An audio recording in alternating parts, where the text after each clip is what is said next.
Bismillah ar-Rahman ar-Rahim. In the name of Allah, most gracious, most merciful, all praise be to Allah, the Master of the Day of Judgment, and peace and blessings be upon our beloved Messenger, Muhammad sallallahu alayhi wasallam. Dear brothers and sisters, Assalamu alaikum wa rahmatullahi wa barakatuh. Welcome to yet another episode of your program, Come Close, in this blessed month of Ramadan. And ask Allah subhanahu wa ta'ala to accept your fasting, your prayers, your good deeds and your supplications, and do not forget your brothers Muhammad Farooq and Hatim al-Absalam in your prayers. Today inshallah we're continuing our program with a new topic inshallah, as yesterday we have completed the series of the 4 topics in regards to marriage. So today we're starting something which is very close to marriage. Today we are talking about the in-laws.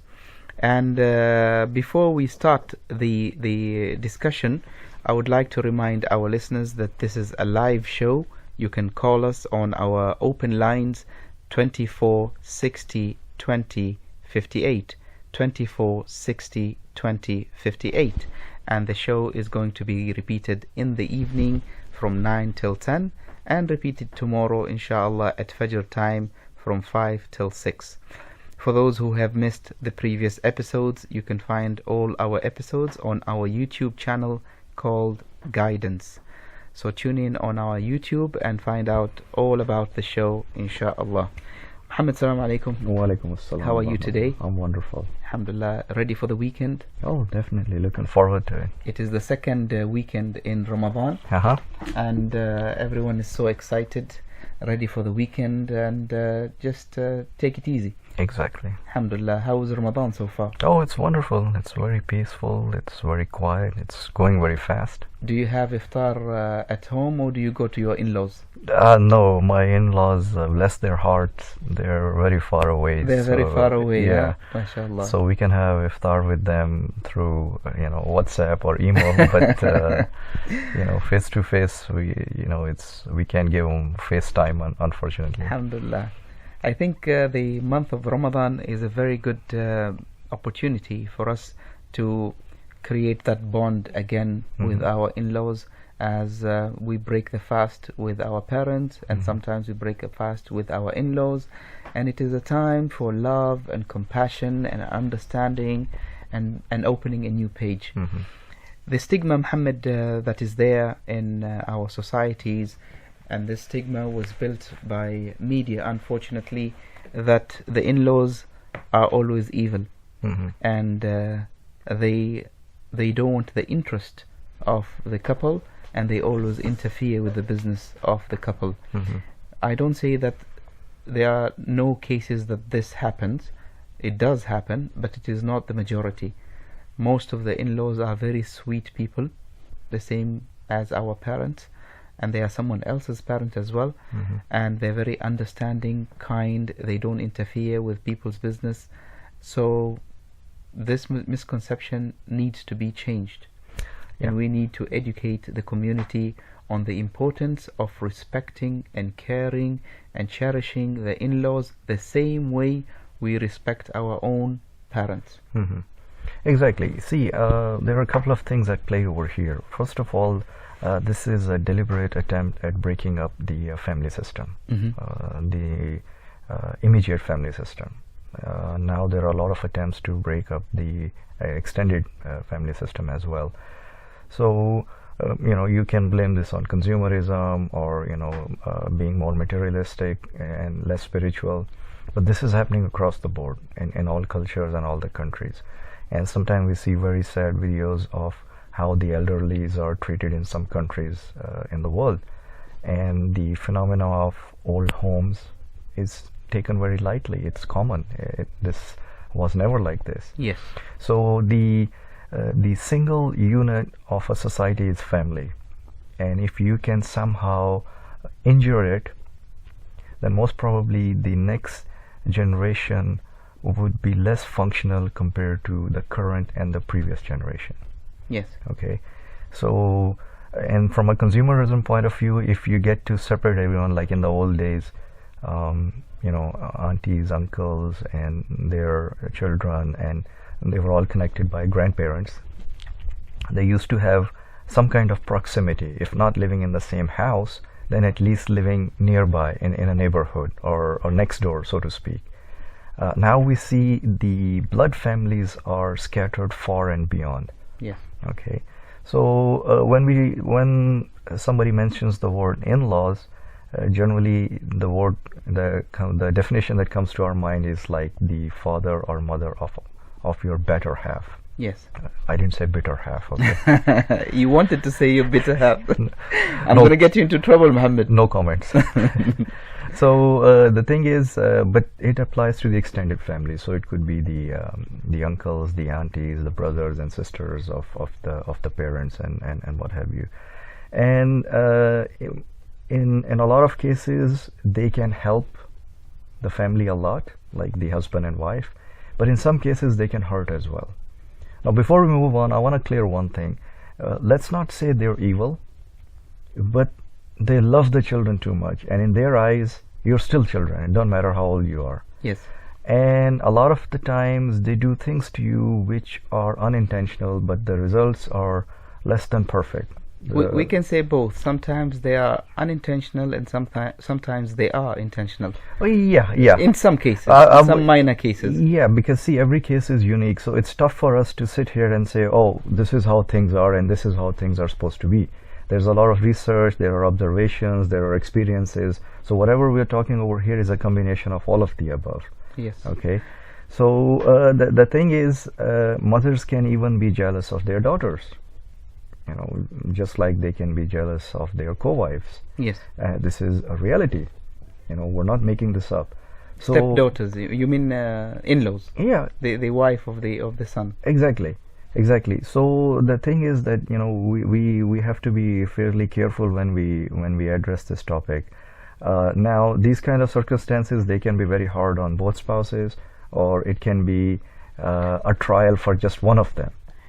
Muhammad, you know, when it comes to the topic of in-laws, it starts from the beginning, when the man wants to pick a wife. So he's faced by two dilemmas. Mm-hmm. The first one is, should I allow my mother to pick the bride for me, so that and then she will get along with my wife, or should I pick my own wife and out of my own choice, and face the music and suffer the consequences of the clash between the two? But the thing that I want to say is that is not always the case. So exactly. If your mother picks your wife, it doesn't mean that nothing's going to happen. Exactly. But it becomes easier to blame your mother. Yeah, sort of. No, I'll tell you, I've seen cases where the ladies have picked up the daughters. Mm-hmm. The mothers have. Yeah, the mothers have picked up the girl for the son. Okay. And later on it has turned into be in a battlefield. Mm-hmm. Okay. So my take on this thing is that you don't let her pick the girl. You let her recommend a girl. Because let's face reality, at the end of the day, you're going to end up spending time with her, not your mother. Yes. Okay. And plus, you can't blame your mother if something goes wrong, God forbid. Yes, definitely. And at the end of the day, your mother sees the qualities of a woman in a different way, mm-hmm. and you see it in a totally different way. It's so about your tastes choice and choices. Yeah. Your taste in a wife mm-hmm. is totally different than your mother. Exactly. Some of them think that it's part of honoring our mothers mm-hmm. is to allow them to pick the wives for us. So, but you said a very important thing: don't allow them to pick the wife for you, but allow them to recommend. Exactly. And even if you pick your own wife, seek mashura, seek advice Definitely. from your parents. Mm-hmm. Sometimes they know better than us. They have more wisdom. They have more experience. Yes. Maybe they know that something about that family that you are not aware of. Mm-hmm. You only see the beauty in high heels, mm-hmm. but you don't know the background of the story and the history of that family. Exactly. So seek the advice. Yeah, of your don't parents. exclude them from the process. Don't exclude them. Absolutely. Okay. So when we talk about parents-in-law, there are basically four combinations, like mother-in-law and daughter-in-law. That's commonly we hear male and dil. So male is not short for military, Yeah. even though sometimes that is the case. Yeah. And dil, or it's not dil in Urdu as in heart, but dil as in daughter-in-law. Yes. And then you have father-in-law, daughter-in-law. That's fill in dil, and then mother-in-law and son-in-law, and father-in-law and son-in-law. These are the four combinations that you generally look at. The most one that you see highlighted in the media, in soap operas, in real world, Yes. is mother-in-law and daughter-in-law. I think that the other three relationship, it's very rare to find a problem or a story behind it, which is the father-in-law and the daughter-in-law, and what's the next one? The brother-in-law and sister-in-law. Exactly. Yeah. I don't think there's many issues in that area. Exactly. What is the third one? This one is mother-in-law, daughter-in-law. The other one is father-in-law, daughter-in-law. Yeah, even that I don't see that there is an issue. Rarely, but there is, depending on the culture. Okay. There is, and then you have the mother-in-law, son-in-law. Okay. And then you have the father-in-law and son-in-law. So father-in-law and son-in-law is basically like the least one, you can say, least one, generally. yes. But the most one is mother-in-law and daughter-in-law. Yes. This combination gets a lot of attention. And see, we have to look at it. There are generally two scenarios, and this is across all cultures and all nations. One is, you live with an extended family, because in a lot of cultures, the sons, they take care of their parents, especially as they age. And the other one is that you just live separately, but you visit your in-laws on both sides, on your wife's side and on your husband's side. And if you're nearby, generally what I see here is a lot of my Omani friends, they have this weekly practice. They go and have lunch. Yeah, once a week they get together. 1 week or 1 day, let's say Friday with their parents, Exactly. and Saturday with the parents of the wife. Exactly. And in our case, where we are like hours of flight time away from our parents, we try to touch base with them, let's say 2-3 times a day. Okay. And it's all about what kind of a rapport you set with them, because it's going to impact your romantic life.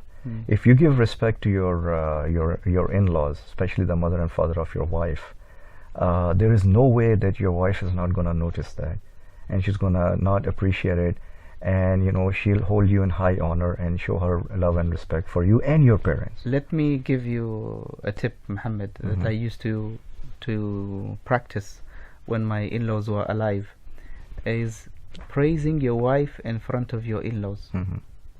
That makes a huge difference. Awesome. Because they become very happy and very honored that they have raised their daughter in a very good way, and that you are pleased with their daughter. So if you have this practice of praising your wife in front of her parents, it's a very noble thing to do, and it's the highest level of respect that you could give to your in-laws and to give your wife as well. So dear brothers out there, I already gave you the tip. You know what to do today, huh? Exactly. There you go, man. Okay, let us remind our listeners who have just joined us that this is a live show. Come close, and the show is run by me and brother Muhammad Farooq. The lines are open. You can call us and tell us stories of your in-laws, and I promise you will not get into trouble. The number to call is 24 60 20 58, 24 60 20 58, and let us create a community that is so loving and so generous to one another and so respectable to our in-laws. So please share your stories and do give us a call. Yeah, they won't get into trouble as long as the in-laws don't find out the radio show. I don't know why they're terrified. They're not calling. We promise you we won't mention your names in front of your in-laws. They must have signed a non-disclosure agreement, NDA somewhere. So here's an interesting piece of research, and we'll try to revolve around this thing, and then because the rest of the program, in which direction it goes and the amount of time we spend on what kind of content depends on this. Research tells us when a man has a close relationship with his wife's parents, then the couple's risk of divorce decreases by 20%. Okay, But for the women, it's the other way around. If they have a close relationship with your parents, their their risk rate increases by 20%. Really? Yeah. Who did this research? This is quite extensive. Where are you getting it from? No, wait a minute. But you should check out the reasons they gave. They say that the men, they tend to identify themselves first as the provider. Okay. And second as a father and a husband. Yes. But in case of women, they are the homemakers. So the Meaning, minute mother-in-law or father-in-law tells them, why don't you cook this, or if you do this, the food would be like this, or why don't you raise your children like this? Look, they're behaving like this. Yes. Or why don't you take care of the husband like this? Immediately they feel a direct threat. So a direct threat at their the defensive mode kicks in automatically. Exactly. So this is an interesting piece of advice, and you can take it on face value, or but most probably this fact can end up saving your so your in marriage. this area, what can we advise our in-laws, our respected in-laws, the father and the mother of the bride, the husband or the wife, in terms of how to deal with the wife? See, one of the things is that if they see an area of improvement, they should quietly talk to the guy, to their son. To their son. Yeah, and tell him, why don't you tell her, we have noticed this. So if it comes from the husband, it's better. It's better. Yeah, it's more acceptable to the wife. Exactly. And especially when the husband says it in a way not indicating that this comment came from my parents. Exactly. So this could be an amazing way forward and save a lot of pain for. And I think both sides. also parents, with all due respect, they have had their term in raising children and doing things in a certain way. I think they should allow a little bit of space to their children also to experiment and learn through the challenges of life how to raise their kid so they should not really interfere in every single thing. Give them that space. Let them even learn. if they make mistakes, no problem. You can observe from a distance, and as you said, you can advise your son, and maybe if he wishes to communicate this advice to his wife, it's up to him. Maybe it's not even bothering him. Whatever that you have brought up. The other thing you would notice is parents who are educated and whose hobby is reading, they generally don't interfere too much in their kids' lives. But parents who have been fed and they have grown up on soap operas and TV serials and movies at the cinema, intentionally or unintentionally, every single move you and your wife makes will be registered on their radar, and they will be compelled to either advise you, whether you ask for it or not, or make a comment.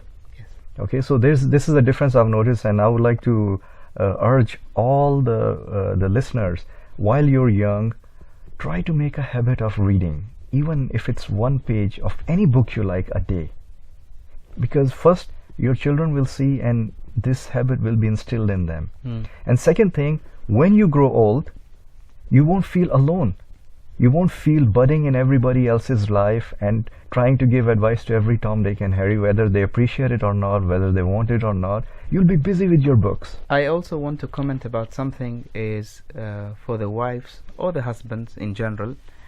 When you get these comments from the in-laws, do not be offended. Exactly. Don't be defensive. And the reason why I'm telling you this is that it is a natural phenomenon that every generation thinks the next generation coming is a useless generation in the way they do things. And every next generation feels that their parents don't know anything. So my parents, they always used to tell me that, I don't know what's wrong with your generation. We used to be like this. We used to be like this, and you're like this. And when it comes to raising our children, they always criticize that, you don't know how to raise children. Exactly. And for sure, we will be telling our sons and daughters that you don't know how to raise children.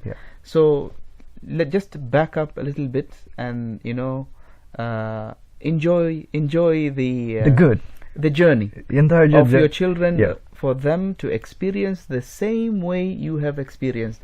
And your generation was a good generation for that time.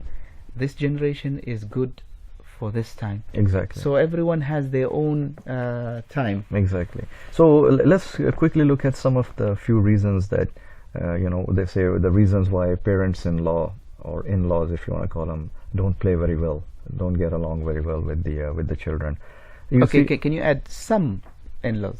Yeah, okay, some laws, yeah. Some in-laws. Some in-laws, not most, some in-laws, Yes. okay. And see, the thing is, we are all humans, and we are different in terms of our attitudes, our behaviors, our preferences, our reasoning capabilities, our religious understanding, affiliation, and commitment. Yes. Even brothers have disagreements and arguments. Okay. Which is a natural thing. Exactly. So on top of that, you add the generation gap. Yes. So this is bound to create some kind of a friction.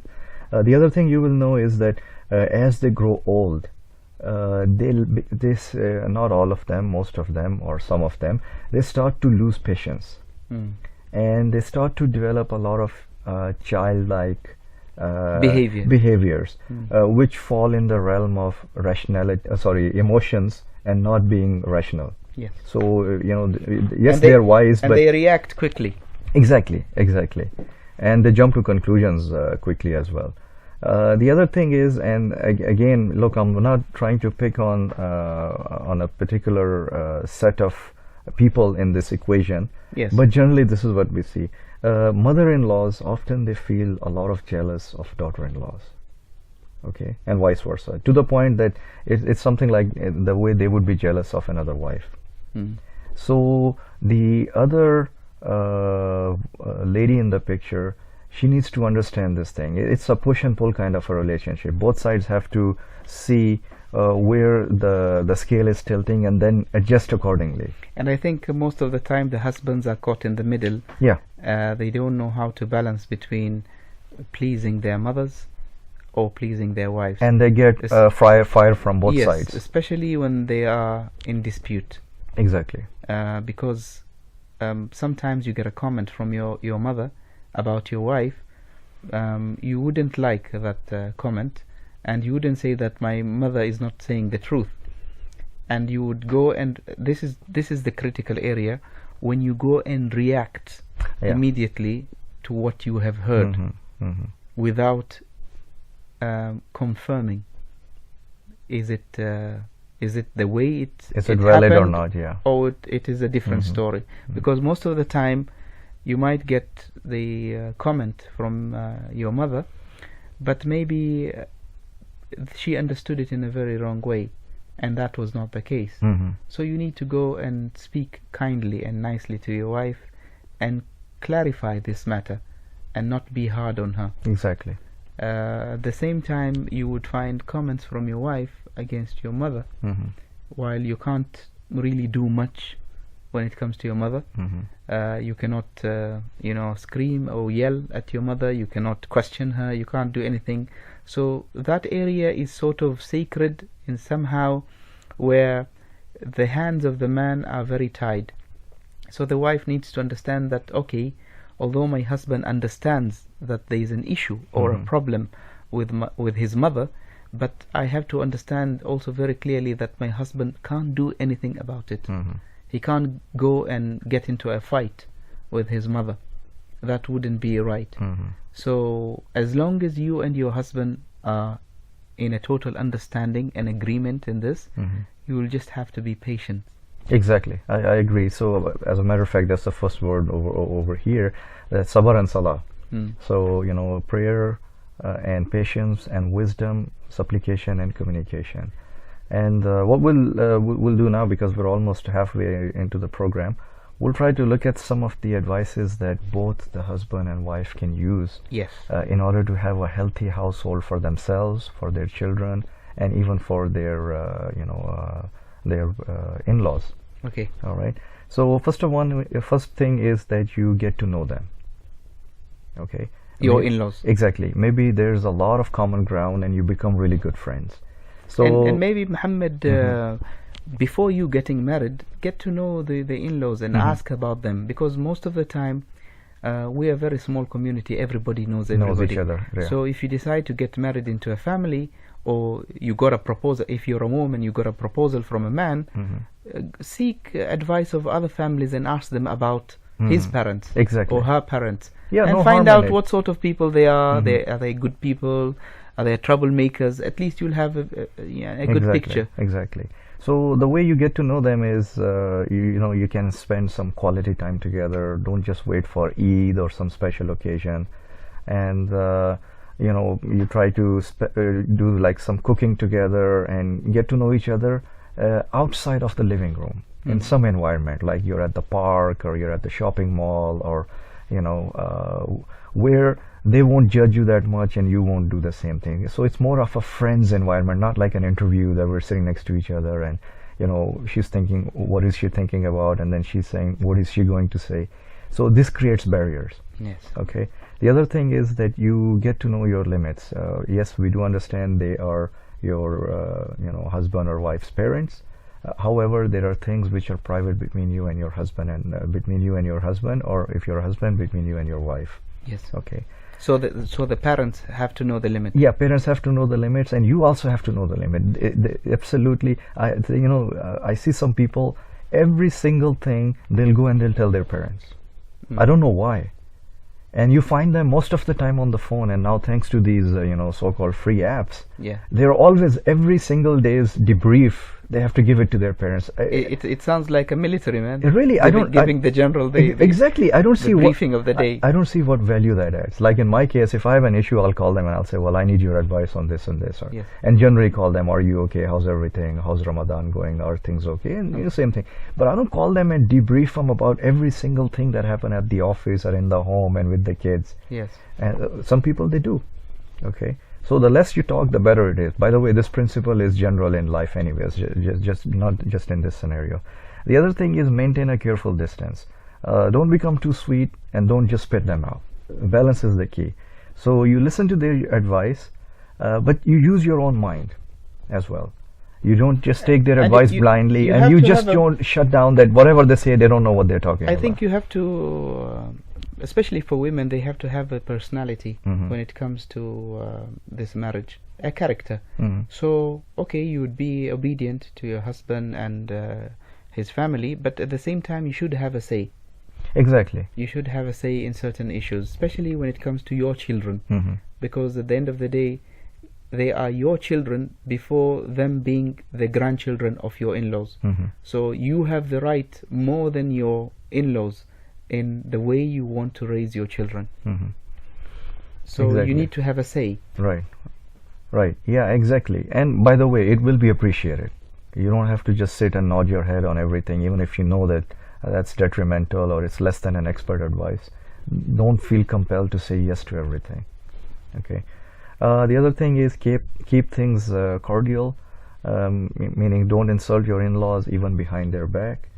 Even if your spouse complains about their parents, don't say, oh yeah, I noticed that too, this is exactly how they are, and it's going to backfire down the line, trust me.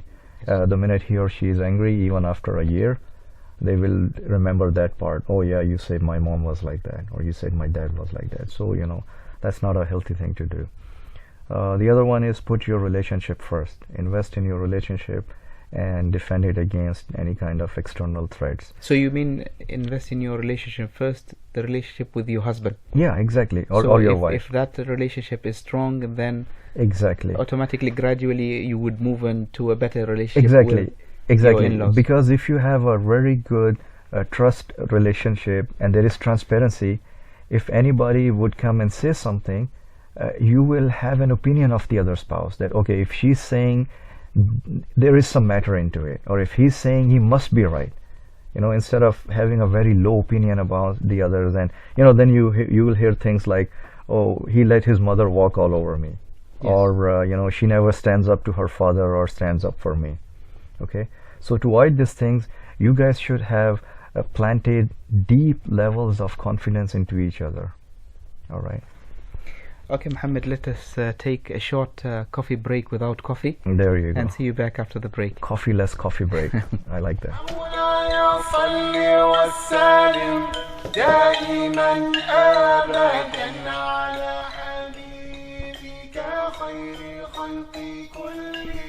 I think we're doing well. Yeah. We'll be able to cover inshallah. Now the tough parts will come now. things which will be like, really? You know. When about the time he stepped from his house, and there was trash at the door. Calmly he gathered the trash that was scattered, but every day there was more. But one day it was missing, so he went to visit the neighbor he thought was ill. The neighbor amazed at the kindness displayed, despite all the trash he would spill. But what about the time he came to a town and hope of spreading this word?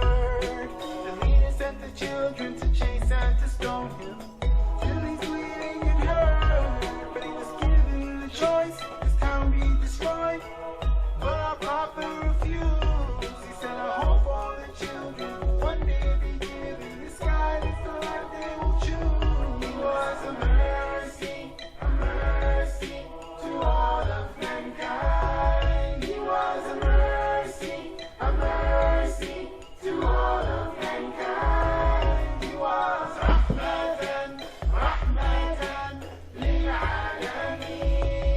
He was rahmatan lil alamin. Did you read about the time he saw a bird in distress? The young ones were taken away. He ordered the man to return all of them and thought not to treat them this way. But what about the time he was given some land by this lady one time? As he started to eat, he was warned not to meet the lady put poison inside. When they brought her, بريك من القهوة. asked her the truth, she admitted to Five minutes long, huh? But despite her behavior, the prophet forgave her. His kind خلاص نروح شو. so many stories, His justice, His mercy, His grace. Dear listeners, welcome back to your show Come Close with me, Hatem Al Salam, and joining me is Engineer Muhammad Farooq. And today we're talking about the in-laws. This is a live show. You can call us on our open lines 2460 2058, 2460 2058, and the show is going to be repeated in the evening from 9 till 10 and repeated tomorrow inshallah from 5 till 6 Fajr time. For those who have missed all the episodes, the previous episodes, you will find them on our YouTube channel called Guidance. Where were we, Muhammad? Okay, first part we covered general advice for both husband and wife. Yes. Now we'll drill down a little bit further and make it separate points for our brothers and separate points for our sisters. Okay. So let's start with brothers. Okay, let's start with the brothers. Okay. Because just hold on. Uh-huh. Dear brothers, let go of everything you're doing now and pay attention. Yeah, seriously, this could end up saving your marriage, as an extreme case, Unless or you- save you a lot of headache, Unless you intentionally want to end your marriage. Oh man, may Allah save us all from that. Okay, shoot. All right. See, first of all, the brothers need to be a little bit considerate and look at the situation. Okay. There's this girl who's been in a household for 19, 20, 22, 25 years, whatever that might be. All of a sudden, she's pulling the plug, leaving that household where she was used to seeing her mom and dad daily, live with them, and come to a new household where she with is a total stranger. with a total stranger, and she's expected to adjust and like and support and be responsible for that household. And not only just with the husband, just with the entire family With of the, the husband. with the whole family, okay? So just look at the huge task that she has. So please support her instead of criticizing her. And generally we see two modes. One, where the wife comes and joins the husband, and it's an extended family. So at least the mom and dad are living with the With son. them. Yeah, with them, yeah. The other one is where she joins him in a separate accommodation. And parents could be next door, they could be in another city, they could be in the same neighborhood or what have you. I prefer, and we discussed this before also, Yes. I prefer that they should live separate for at least X number of years. To Okay? get to know one another. To get to know one another, to get close to each other, to enjoy the privacy, to learn about each other, okay, to learn to read the body language and face of each other without interference. Yes. So this is the kind of thing that we're looking at. So moving on with the same thing, that I prefer that they live separate. The wife does not have to obey anyone in her laws. as per Sharia.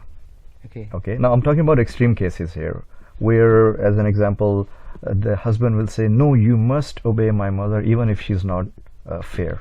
Yes. I've seen this happen a number of times in front of me, and I've seen those girls to be extremely miserable, but they're submissive, not from their heart, but at least from... So they are not required to obey that instruction. Exactly. If they do it in those matters where they are advising her about what is right and wrong as per Quran and Sunnah, then she has to take the advice from anyone, from in-laws, from her husband, from her parents, even from strangers. Which is something good for her. It's good for everybody, for her and for the surroundings. Yes. But if they tell her, you have to cook like this, and you have to do cleaning on these days, and why you're raising the kids like this, you have to do like that, she doesn't have to listen. Yeah. Okay, so the brothers, for them this might be the first time they're hearing this. A lot of brothers, not all, but guys, this is reality. You want to have a healthy, happy home, this is the way forward. The other thing, the wife does not have to live with your parents. Let me repeat this. The wife not a must. The wife does not have to live with your parents. And by the way, I strongly recommend that these points be discussed before tying the knot. Yes. Spare everybody a lot of misery. Agree on them. Exactly. The husband can say in the beginning, in the proposal, that you know what, I can't afford to open a home, and you will the case that is there in front of us is that we will have to live with my parents for a few months. So it has to be a mutual agreement between him and the bride that, okay, I don't mind if we live with your parents for 6 months until you're able to find our own place.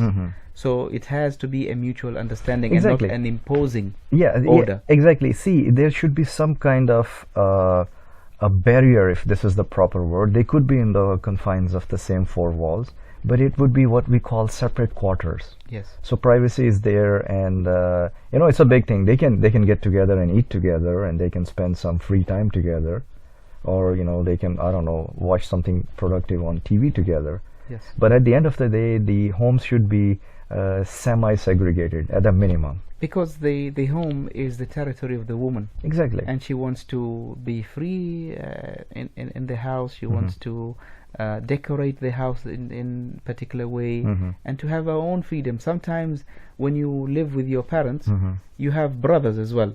So it means that your wife has to be covered throughout the day. Yeah, there's a very strong hadith about this. I'm glad you mentioned that. We'll continue from what you're saying.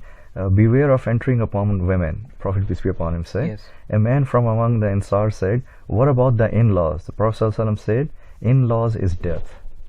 So here he is referring to the relatives of the husband apart from the mahrams, like the father, the grandfather, the sons, and the great-sons. Yes. Unfortunately, at least in the part of the world where I come from, this is totally neglected.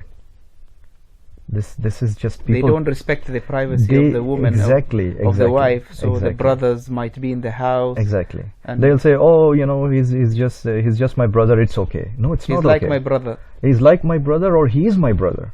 While he's not your brother. Yeah. So that's not right. I mean, we really need to have, we need to take strong stock of this thing. Okay. Okay. The next one is the wife does not have to serve the in-laws and parents. That's the boy's responsibility to serve the parents. His parents. Yeah. If you look at the hadith and the teachings, you are responsible. They say that if somebody finds their parents to be old, one or both of them, and he doesn't attain paradise through serving them, then curse on them. Yeah. It doesn't say serving them through their wife. No, or serving them through their husband. Exactly. So don't outsource this, okay? And step out, be a man, and do it. If the wife wishes out of her own goodness exactly to serve them, then she gets a reward for it. Exactly. And automatically a good wife will support her husband exactly in this noble deed. Exactly. The other one is the wife has a right to her privacy just like you have a right on your privacy. So don't go to your parents and just tell them everything good, bad, ugly that has happened between you. Especially something intimate. Especially the intimate part of of the bedroom. Of the relationship. Yeah, exactly. So, totally avoid this thing.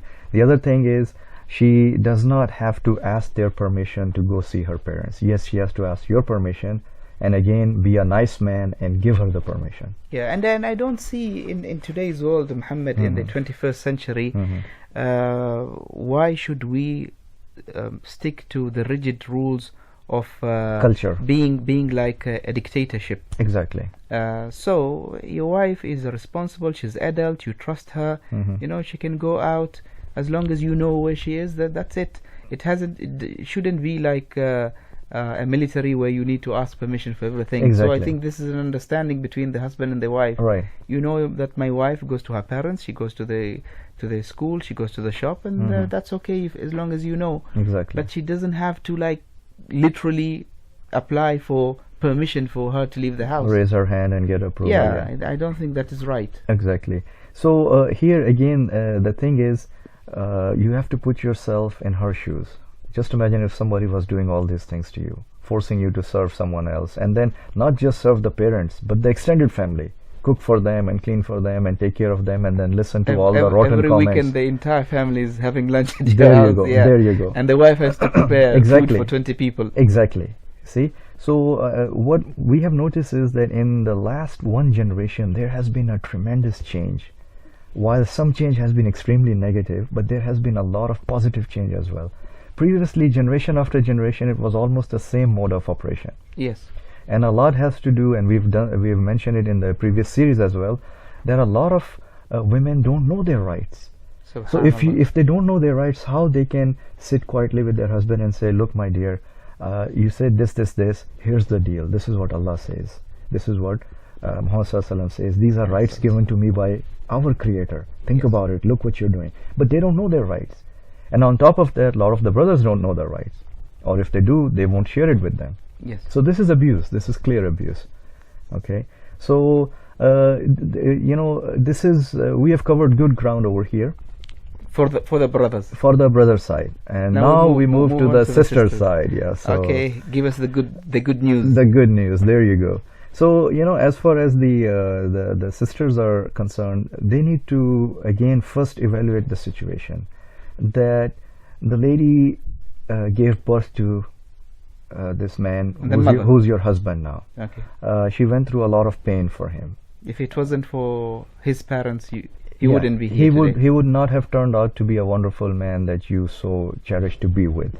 You got the end result. You got the end result. So, you know, they toiled, and, you know, it's their blood and sweat, literally. Yes. And she went through tough and good times with him for 20, 25 years, whatever that might be. And then all of a sudden, you walk into their lives. So, you know, it's natural that they will feel that something is being taken away from them or will be taken away from them. Yes. Okay. So just think about that, and also keep in your mind that the closest way to get to your husband's heart is through respecting his parents. Okay, we have a call. Assalamu alaikum. Wa alaikum assalam wa rahmatullah. How are you, brother Ahmed? I'm good. How are you doing, guys? Alhamdulillah Rabbil Wonderful. Alameen. How's fasting? Good, fasting is good. Alhamdulillah Rabbil Alameen. We Almost missed. 1/3 is gone. Yeah, Alhamdulillah. We missed you yesterday. I know. I was trying to call, but I guess He there couldn't was get a through. problem with the line. Ah, okay. So today we're talking about the Okay. in-laws, Ahmed. So tell us. I think you're newlywed. It's been maybe 2 years or 3 years since you're married, so you're relatively new. Actually, a little more. I don't have a lot of experience like you. Okay, so tell me. Or like Muhammad. What You have a lot do of you? experience. Yeah, we have. Man, you make us sound like old man. Come on. No. I just, you started the whole thing earlier than I did. Alhamdulillah. So tell us, what do you have to share with us today? I really appreciate you educating women about their rights and what they have to know about this relationship, okay, and what to expect and so on. But at the same time, we are facing a new kind of invasion, to be honest, into the Islamic culture, which is the impact of the Western culture, where they try to empower women which is not a bad thing. I'm not saying, we should empower women. Yes. But I feel that it goes to the other extreme, where it gives people, or women in this case, more than they should get, if you want to put it that way. You'll have to give us examples, Ahmed. It turns to be, a kind of oppression for the men as well. We need to have this kind of balance also. We don't want to give people, either women or men, more than they deserve, okay, or what they should get. And we need to be very careful about, these kind of calls nowadays about, women's rights and so on. And we take a model which does not fit the religious teaching. I'm not saying that, don't get me wrong, but I'm not trying to say, we should not give women rights, but at the same time we have to be very careful about this kind of Western view, if you want to call it, that it tries to propagate that women are oppressed and we need to give them a freedom, and which is the truth to some extent, but at the same time we have to be very careful when it comes to striking that balance between men's rights and women's rights. Yeah, see... So we don't want to go to that direction where we just feel that, there's one group is more oppressed than the other one, but we need to make sure that both the groups are getting their rights. Exactly. Okay, without any problem. Wonderful. I appreciate that, Ahmed. If I can elaborate a little bit on it. See, the rights of women were given to them by Allah subhanahu wa ta'ala. Yes. So we don't have to give them their rights, we just have to implement them. I think, I'll let you continue. I have a problem hearing you clearly. Okay. No problem. Ahmed. Thanks. Thanks, Ahmed. So, Take it easy. all right. Just to continue on the same frame, the rights given to men and women are by God Almighty. It's just a matter of implementing them. Yes. And the important thing is, if we can segregate culture from religion, things would be all right. And the proof of that is that a lot of ladies who revert to Islam, they come through reading. If they see us in our culture, I think a lot of them would be repulsed. And some of them, they tell us that initially, we were really confused and, put off by what we saw in the media, what we saw some Muslims do. But when we read the scripture, that made us realize that how big Islam is on women's right. Yes, so the culture takes over the religion aspect, and that's what we see today in our communities, where people think that culture comes first before even religion. Exactly. That's why educating them, women and men, in their rights, in regards to their rights, it's very important. Exactly. Continue, Muhammad, as we have only a few minutes to end the show. In terms of the advice to sisters is that, yes, you will always hear, get to know your rights and, what are your rights, but it's more important to get to know their rights as well. Okay. And just the rights of the in-laws. Exactly. So just like, strictly sticking to mother-in-law, just like you're a lady, she's also a lady. Okay. The other thing is, your in-laws might have more rights than you think. Okay. If we're talking about a family where everybody is a Muslim, then we're talking about, number one, they're human beings. They have rights. Number two, they are elders. They have rights in terms of respect and, obedience and all that. Number three, they're Muslims. Even if they're not Muslims, they still have rights. They still have rights. Yeah. Number four, they're relatives. Yes. Number five, most probably they're your neighbors. Okay. And we know how, what kind of strong ahadith we have about taking care of the neighbor. Yes. A neighbor is a very big umbrella. A lot of things come under it. You just can't say, oh, the guy living next to me. That's just one part of it. Okay. So if we change our view, then it will become easier for us to get close to them and interact with them. So share food with them, once in a while, share your thoughts with them, hear their stories. Yes. Okay, let them repeat the best parts of their lives with you and share those memories. And by the way, for all these things, Allah subhanahu wa ta'ala will give you a reward. This is not just, oh, I have to do it so my husband would be happy, or I have to, smile at them so my wife would be happy at me. This is above and beyond that. So if we have that mindset and we know these things, only then we can put them in practice. Okay. The other one is, get to know the homemaker who preceded you. Okay. Like we mentioned, she is his mother. She cooked for him, cleaned for him, spent sleepless nights when he had fever or something worse. Yes. And so get close to them. So as an example, if your husband prefers or likes her cooking because he's used to it, why not learn that cooking from her? She would love to show you how cooking is done. Yes. Okay. Or even career advice if she happened to be in the same field as well. And the other thing is consider their age. Like we said, as all of us, as we start to grow old, we will not be as reasonable and as intellectual. And the struggle is there even with our own parents. Exactly. Muhammad. Exactly. It's not only with the in-laws, with our own parents we witness this as well. Exactly. So don't be defensive if they give you an advice or they tell you, no, I have more experience and I know better than you. I know better than you. You should do like this. So take it with a smile. I mean, maybe. Well, the way to put it, Muhammad, is that our parents or our in-laws are not politicians, so they will not put it in the sweetest way that you would expect. Yeah. They would put it bluntly as Exactly. they used to. Exactly. Yeah. So don't expect it to come on a golden plate. Yeah, it's not going to be sugar coated. So I mean, don't be reactive. Don't be defensive. Don't take it personally. Okay, look at their advice with an open heart and an open mind. Maybe there's a lot of good in it. Maybe there is stuff you can implement and it will enhance you. Yes. It will further, it'll be like self-development. Okay, so the thing is, you're not obliged to follow, whatever they're saying, but it would be nice that you at least listen to them in the best way possible. Okay. I think also we need to give a piece of advice, Muhammad, to the sisters who are really protective towards their husbands, and they want their husbands for themselves. That no, I don't want you to go to your parents' house, I don't want you to go to their gatherings, or even spend time with your friends. Yeah, just you are mine. And she works gradually until she isolates the man, and he doesn't see his brothers, he doesn't see his sisters, he doesn't visit his parents. All his wealth goes to the wife and the children, and nothing goes to the parents, which is very bad.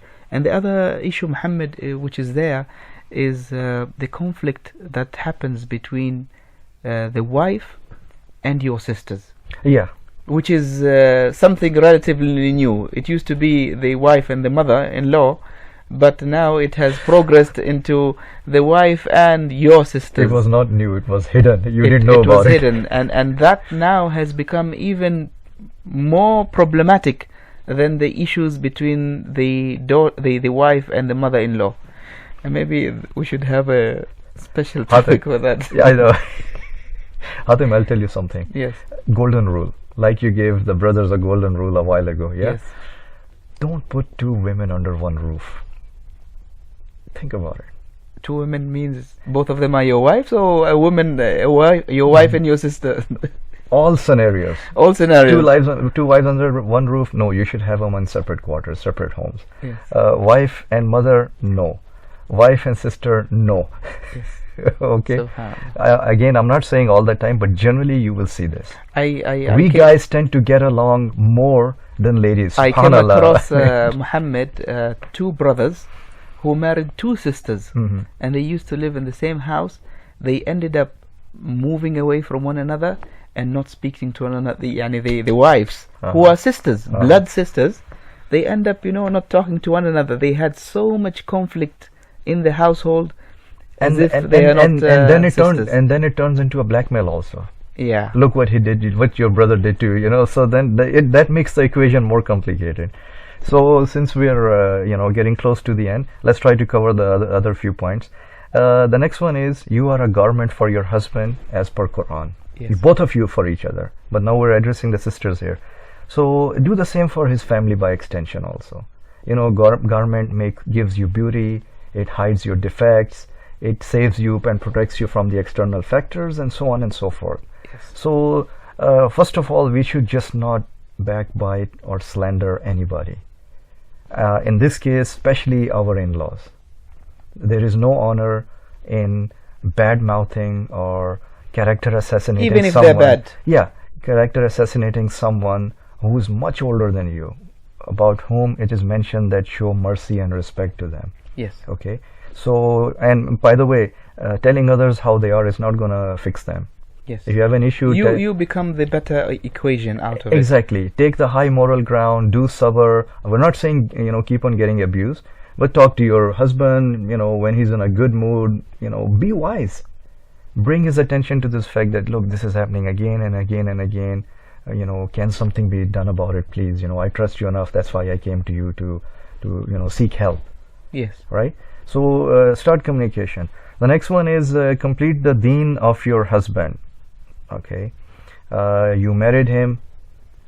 All right. And marriage is called what? Half the deen. Yes. Okay. So don't ruin his deen by stopping him from going to his parents.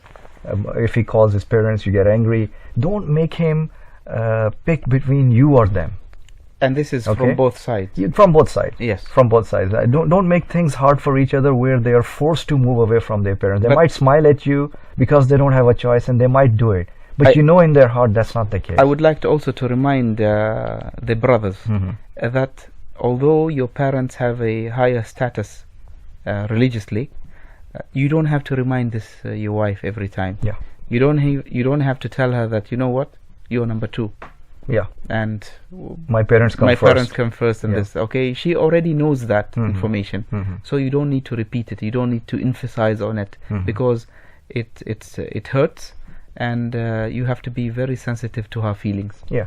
And see, Prophet Muhammad, peace be upon him, he told women that your husband is your hell or your paradise, meaning how you behave with him will most probably determine your end result. So dealing with him also means how you deal with his mother and father also. Just imagine if you're always against them, either by making faces or by refusing to meet them, or by talking good about them, or stopping each other from meeting. How you can be good to your husband? Yes. And final word, I would say, again to the sisters, that granted you're married to, well, this is to both of them. I stand corrected. Okay. Yes. Muhammad, you'll be stabbed. Yeah. No. Okay, go ahead. I want to do the rest of the shows also. All right. So, yeah. Go ahead. And I want to walk in this town without security. No, what I'm saying is that granted you are married to your spouse, so not to his or her parents. However, they are what made your spouse what he or she is today. Yes. Okay, they are your children's grandparents. So you need their supplication, because one day you will be in their shoes. So keep that in mind, and let's hope and pray that Allah subhanahu wa ta'ala make all our affairs straight. Okay, my final word to all of you out there in the streets listening to the show today. Eid is coming on the way. For the brothers and the sisters, go and buy gifts for your in-laws. Assalamu alaikum wa rahmatullahi wa barakatuh.